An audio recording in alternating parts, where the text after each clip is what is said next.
નમસ્કાર મિત્રો, જય દ્વારકાધીશ મિત્રો। ફક્ત 2-4 રૂપિયાના એક લીંબુથી તમારું ભાગ્ય ચમકી જશે। જો તમને તમારા જીવનમાં ગરીબીને કારણે ભાગ્યનો સાથ નથી મળતો, પૈસાની અછતને કારણે તમે સમસ્યાઓનો સામનો કરી રહ્યા છો, તમારા ઘરમાં નકારાત્મક શક્તિઓનો વાસ છે, તો આ બધી સમસ્યાઓનો એક જ ઈલાજ છે અને તે છે લીંબુ। જે ટોટકા આજે અમે તમને જણાવવા જઈ રહ્યા છીએ તે લીંબુનો ઉપયોગ કરીને તમારી બધી સમસ્યાઓનું સમાધાન તમે મેળવી શકો છો।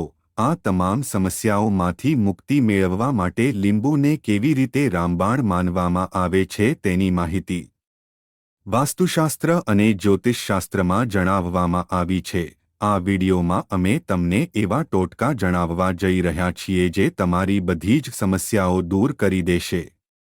એટલા માટે વિડીયોના અંત સુધી જરૂરથી જોડાયેલા રહેજો અને વિડીયોને લાઇક અને ચેનલને સબસ્ક્રાઇબ જરૂરથી કરજો અને કોમેન્ટ બોક્સમાં જય દ્વારકાધીશ જય માં લક્ષ્મી અવશ્ય લખજો, જેથી કરીને માં લક્ષ્મીની કૃપા આપણા ઉપર નિરંતરપણે વરસતી રહે। તો ચાલો શરૂ કરીએ આજનો આ વિડીયો। આ છે નજર દોષને દૂર કરવાનો ઉપાય। તમે લોકોએ ઘણી વાર જોયું હશે કે જ્યારે પણ ટ્રક ચાલે છે, વાહનો ચાલે છે, અથવા તો નાની દુકાનો અને મોટી દુકાનો હોય ત્યાં લીંબુ અને મરચાં લટકતા આપણને જોવા મળે છે।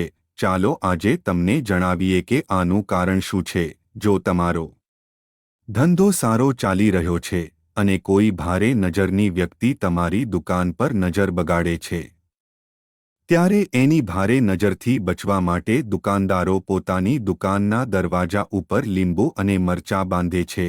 હિન્દુ પુરાણો અનુસાર આનું મુખ્ય કારણ એ છે કે લીંબુ અને મરચાંને લટકાવવાથી મેલી નજરવાળાનું ધ્યાન લીંબુ અને મરચાં પર કેન્દ્રિત થાય છે અને તેની એકાગ્રતા બગડે છે। લીંબુની ખાટી અને મરચાંની તીખાશ ખરાબ નજરવાળા વ્યક્તિને એકાગ્રતામાં ખલેલ પહોંચાડે છે।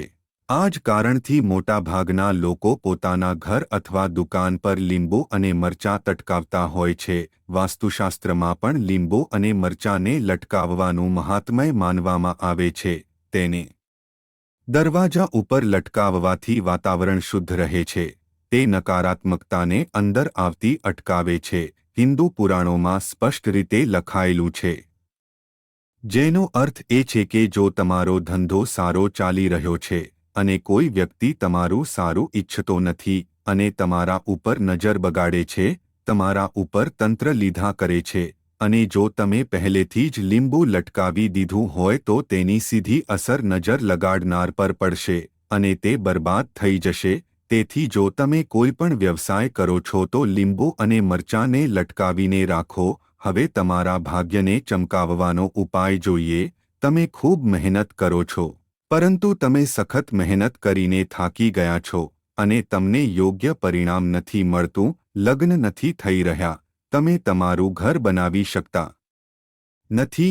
અગર કોઈએ તમારા પર ટોટકા કર્યા છે તો આ માટે તમને જે ખૂબ જ સરળ પદ્ધતિ કહેવામાં આવે છે તેને ધ્યાનથી સાંભળો। તમે નકારાત્મક શક્તિઓનો પ્રભાવ અનુભવો છો। જો તમારી અંદર નકારાત્મક ઉર્જા રહે છે તો તમારે માત્ર એક લીંબુ લેવાનું છે અને તેને ગંગાજળથી સારી રીતે ધોવાનું છે।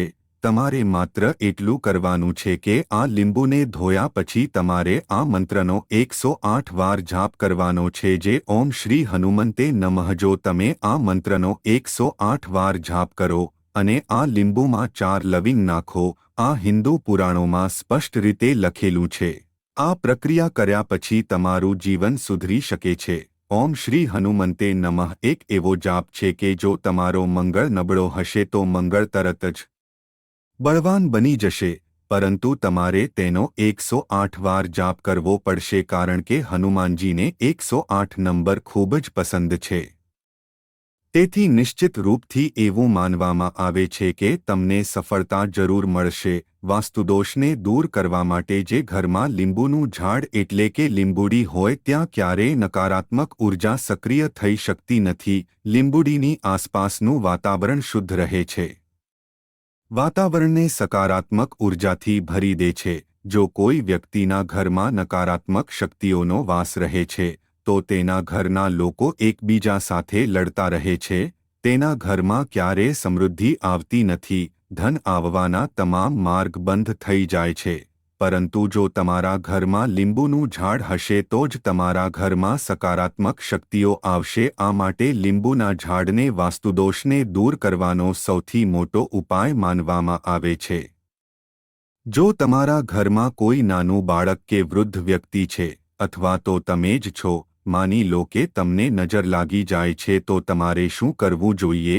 લીંબુ આમાં ખૂબ જ ઉપયોગી માનવામાં આવે છે. જો તમારા ઘરમાં નાનું બાળક છે, તમે છો, તમારા ઘરમાં કોઈ વડીલ છે અને એને એવું લાગે છે કે કોઈએ તમારા પર નજર લગાડી દીધી છે અને તમારી તબિયત સારી રહેતી નથી, તો એક લીંબુ લો અને તેને તમારા માથા પર 7 વખત ફેરવો. માત્ર એક લીંબુ લો અને ક્યારે ઉપયોગ ન કર્યો હોય તેવી છરીનો ઉપયોગ કરો. તે લીંબુને તે છરીથી 2 ભાગમાં કાપી લો અને તેને ઘરની બહાર અથવા ઘરથી દૂર જમીનમાં દાટી દો.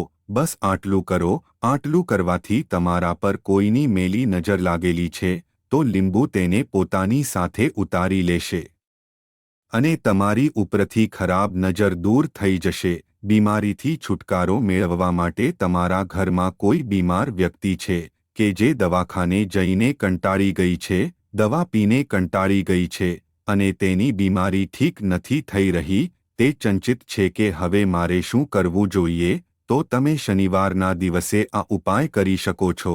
તે બીમાર વ્યક્તિના માથા ઉપરથી લીંબુ 7 વાર ઉતારવાનું છે. મતલબ કે આ લીંબુને માથાથી પગ સુધી 7 વખત ઉતારવાનું છે. પછી એક ચાકુ લેવાનું છે. તે ચાકુને 21 વાર ઉતારવાનું છે. ધ્યાન રાખો કે આ પ્રક્રિયા તમારે સાંજના સમયે કરવાની છે. તમારે પોતે લીંબુને 7 વાર ઉતારવાનું છે. 21 વાર ચાકુ ઉતારવાનું છે, ઉપરથી લઈને નીચે સુધી. હવે તમારે લીંબુના છરી વડે 4 ટુકડા કરવાના છે અને કોઈ ચોકમાં જઈને કે જ્યાં 4 રસ્તા પડે છે, ડાબે જમણે આગળ અને પાછળ અને જુદી જુદી દિશામાં આ 4 લીંબુના ટુકડા ફેંકવાના છે અને તમારે રાત્રે આ 7 વાગ્યે આ પ્રક્રિયા કરવાની છે અને 9 વાગ્યે લીંબુ ફેંકવાનું છે. જો તમે આટલું કરો છો તો કોઈ પણ દુષ્ટ આત્મા તે દર્દી પર નિવાસ કરે છે તે વ્યક્તિ એકદમ સ્વસ્થ થઈ જશે. જેના પર દુષ્ટ આત્મા એ વાસ કર્યો છે તો તે દુષ્ટ આત્મા ચોક્કસપણે તેને છોડી દેશે. જો તમને મહેનત કર્યા પછી પણ વેપારમાં સફળતા ન મળી હોય તો તમારે લીંબુનો યોગ્ય ઉપયોગ કરવો પડશે. આ માટે એક ખૂબ જ સરળ ઉપાય છે.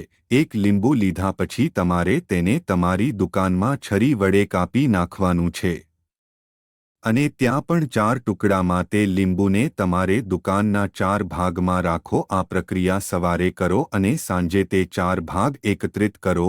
તમે સવારે 10 વાગ્યે અને 11 વાગ્યે પણ કરી શકો છો.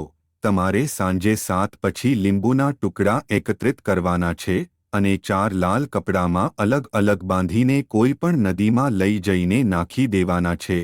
આમ કરવાથી તમારા વેપારમાં વૃદ્ધિ થશે. આ વાત વાસ્તુ જ્ઞાનમાં પણ લખેલી છે. આ વાસ્તુશાસ્ત્રના પુસ્તકોમાં પણ સ્પષ્ટ રીતે લખાયેલું છે.